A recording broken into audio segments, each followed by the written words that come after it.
사랑하는 성도 여러분, 12월 16일 토요일 아침입니다. 하나님의 은혜와 평강이 함께하기를 축복합니다. 좋아요, 구독 꼭 눌러주세요. 우리 천만 성도 큐티하는 그날까지 함께 달려가도록 하겠습니다.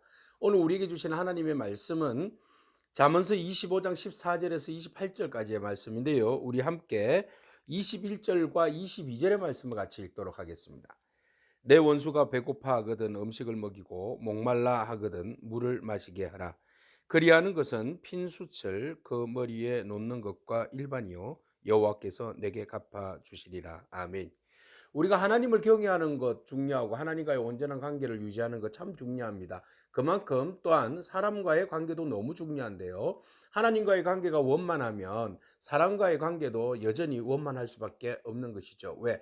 우리가 눈에 보이지 않는 사람을 하나님을 어떻게 섬길 수 있을까요? 라고 질문을 던졌을 때 우리가 눈에 보이는 사람들에게 어떻게 행하느냐를 보게 되면 우리가 눈에 보이지 아니하시는 하나님을 어떻게 섬기는지를 잘 알 수 있기 때문입니다.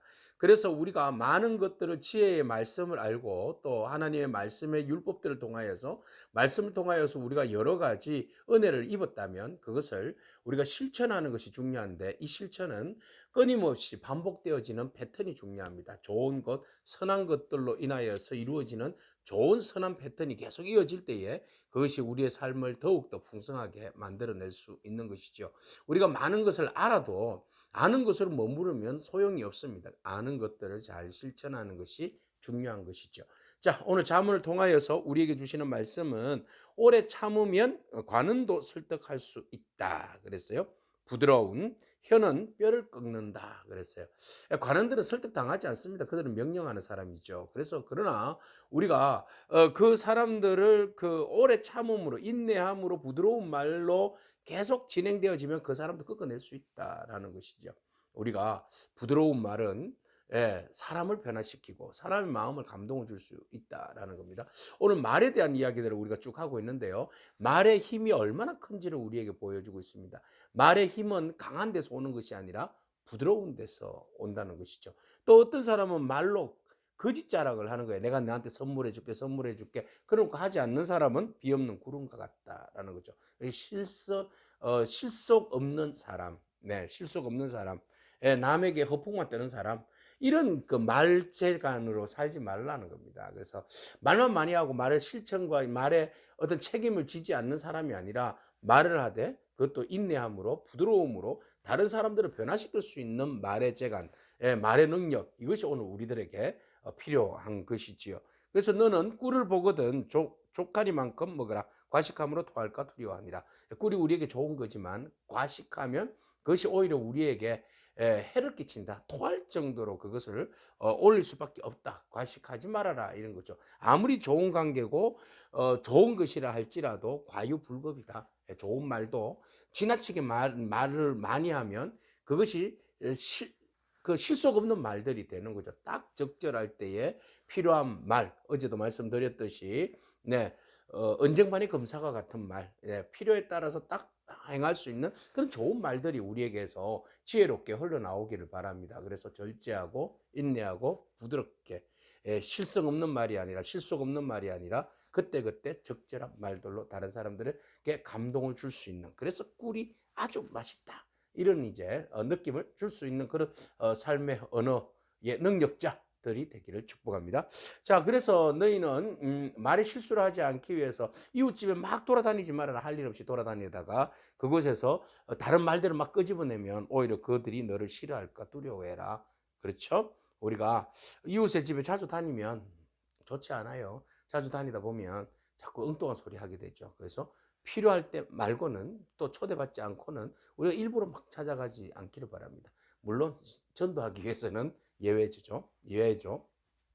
자, 이렇게 해서 자기 이웃을 쳐서 거짓을 증거하는 사람 방망이요 칼이요 뾰족한 화살이니라. 그래서 다른 사람들에게 이웃에게 상처 주는 말들, 거짓말로 증언하는 말들, 거짓말하는 사람, 이런 거짓 그 교사, 이 정언들 이런 것들을 하면 다른 사람들에게는 큰 상처를 준다라는 겁니다. 우리가 거짓말하면 한쪽에서는 상처를 입게 되는 거죠. 그래서 웬만하면 거짓말하지 아니하고 우리의 중심을 지킬 수 있는 그런 저와 여러분이길 바랍니다. 환난 날에 진실하지 못한 자를 의뢰하는 것은 부르진 이와 위골된 발 같으니라. 그래서 의미 없다. 그죠? 예, 환난 날에 내가 그 사람의 그 말을 실속 있고 또 믿고 신뢰하면서 이야기할 때 그 사람이 나의 말을 들어주고 위로해주고 또 보호해주고 이런 거 아니겠습니까? 그래서 말이라는 것이 우리에게 있어서 너무너무 큰 능력인데, 그래서 함부로 막 말을 한다든지 오히려 상처를 준다든지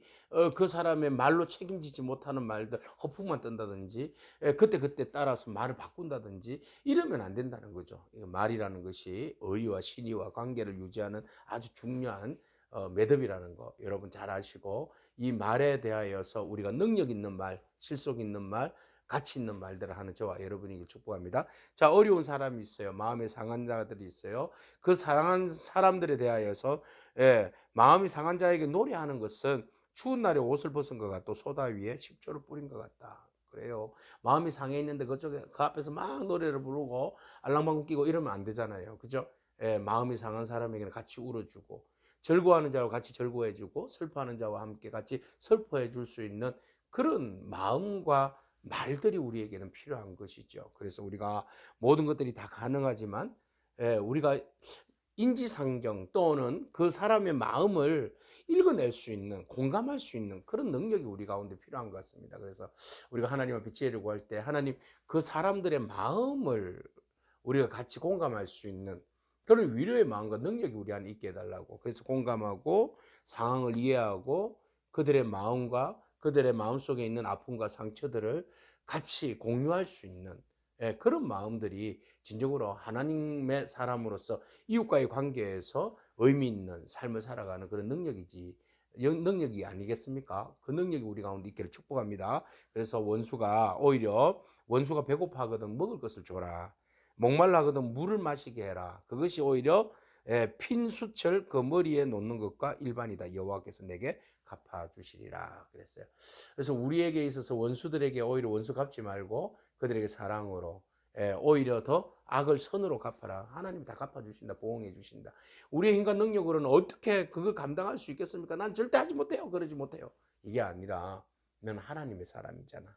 하나님의 사람이니까 좀 자존심 조금 내려놓고 하나님 기뻐하시는 일 잘 감당하면 주님께서 보응하신다. 반드시 하나님이 보고 계시잖아요. 그래서 하나님이 은혜 주실 줄로 믿습니다. 그래서 우리의 말과 혀를 다른 사람들에게 상처를 주거나 불의한 일에 또 거짓된 일에 쓰기보다는 위로하고 축복하고 또 진실을 말하고 공정하게 다른 사람들을 그 능력 안에서 또 그리스도 복음의 진리를 전하는 그런 선한 도구로 우리의 말이 쓰여지기를 축복합니다. 자, 북풍이 비를 일으킨 것 같이 참수하는 혀. 네, 이제 나쁜 말들을 이야기해요. 참수하는 혀는 사람의 얼굴을 분노를 일으키게 한다. 다투는 여인과 같이 사는 것보다도 음하게 사는 게 낫다. 이만큼 말의 힘이 우리에게 얼마나 큰 상처를 주는가를 말해주고 있어요. 먼 땅에서 오는 좋은 소식은 목마른 사람에게는 생수가 된다. 그렇죠? 그래서 어떤 말들은 사람에게 상처를 주고 참소하고 다투고 이러면서 사람 관계를 깨는 거야 하면, 어떤 말들은 우리에게 기쁨을 주는 말들이 있어요. 그래서 의인이 악인 앞에 굴복하는 것은 우물이 흐려짐과 샘이 더러워짐과 같다. 그래서 의인은 악인에게서 결코 굴복당하지 아니하도록 중심을 지키고 허점을 보이지 않는 그런 우리의 삶이 되기를 바랍니다. 그래서 마지막에도 또 꿀 이야기가 나왔네요. 꿀을 많이 먹는 것은 좋지 못한다. 과유불급이에요. 뭐든지 넘치면 좋지 못해요. 그죠? 예. 그런 것처럼 말도 너무 많으면 좋지 못해요. 아무리 좋은 말이라도 너무 말이 많으면 좋지 못해요. 그래서 자기의 영예를 구하는 것이 헛되다. 네, 자기의 영예를 구하는 것이 헛되다. 자기의 마음을 잘 제어해야 된다. 자기 마음을 제어하지 아니하는 자는 성읍이 무너지고 성벽이 없는 것과 같다. 그래서 가장 중요한 거 마지막 결론은 절제력입니다. 인내력입니다. 우리가 모든 것들이 하나 다 유익한 건 아니죠. 그래서 우리가 되도록이면 우리가 한 번쯤 생각하고 이 말이 다른 사람들에게 전달됨으로 인하여서 저 사람을 살릴 것인가 죽일 것인가, 위로가 될 것인가 상처가 될 것인가, 유익이 될 것인가 아니면 해가 될 것인가, 이런 것들을 잘 생각하고 우리의 입술을 잘 제어하여서 능력 있는 말, 다른 사람을 축복하는 말, 생명의 언어로 그 영혼을 오늘도 살려내는 그런 저와 여러분이기를 축복합니다. 아멘. 기도하겠습니다. 주님 감사합니다. 말과 감정을 절제하고 원수를 사랑하는 삶이 무엇인지 우리에게 잠언 기자는 말하고 있습니다. 하나님, 우리가 말과 감정에 대해서 절제하지 못하고 오히려 말들로 다른 사람들에게 상처를 주고 또 그들을 저주하고 그들을 정죄하는 그런 어리석은 그 말놀이에서 돌이키게 하여 주시옵소서. 오직 주님께서 허락하여 주신 성령 안에서 절제와 인내와 사랑으로 대하게 하시고 오히려 주님 마음 주시는 그 성령의 열매들을 맺음으로 인해서 긍휼히 여기고 그들을 축복하며 세워나갈 수 있는 그런 진정한 말의 권세와 능력의 소유자들이 되게 하여 주시고 많은 사람들을 위로하고 이렇게 세울 수 있는 그런 능력의 말씀들이 우리와 동행함으로 함께 전달되어지고 살려내는 그런 복된 삶이 되어질 수 있도록 축복하여 주옵소서. 예수님의 귀하신 이름으로 기도합니다. 아멘. 오늘도 믿음으로 승리하길 축복합니다. 아멘.